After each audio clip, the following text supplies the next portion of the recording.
Hello everyone, my name is Ayush Das of Science File Learning Lab. Today I am going to discuss supplementary chapter 4 in the kingdoms of Fool. So in this story there was a kingdom in which everyone was fool. So in that kingdom the king made a rule that the day will be converted to night and night will be converted to day. So everyone was following it.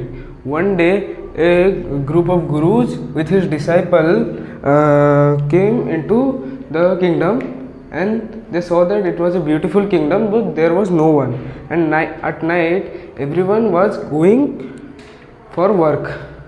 And then the guru and his disciple found a very strange thing, that everything was of the same price.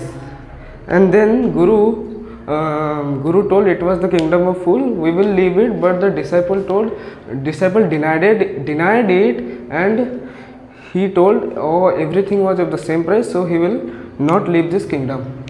Then one day a thief was robbing a house of merchant, and the wolf followed him. And then his brother complained to king that the owner of the house, who was merchant, had killed his brother. Then that merchant told the king that this was not the mistake of mine, this was the mistake of the bricklayer who had made the wall.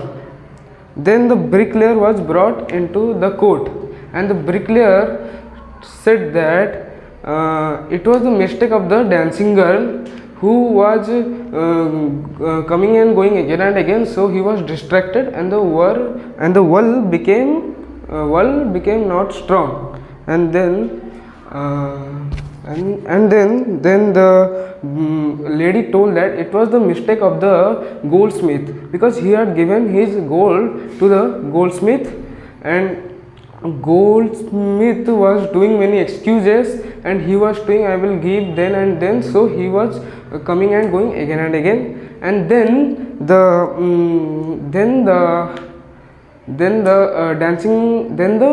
goldsmith told that it was the mistake of the merchant, because there was a marriage in the house of merchant, so there was a lot of gold to make for merchant's house, so he was busy, so he told the dancing lady to come later. And the merchant was the same who was the owner of the house. This was the part 1. Thank you.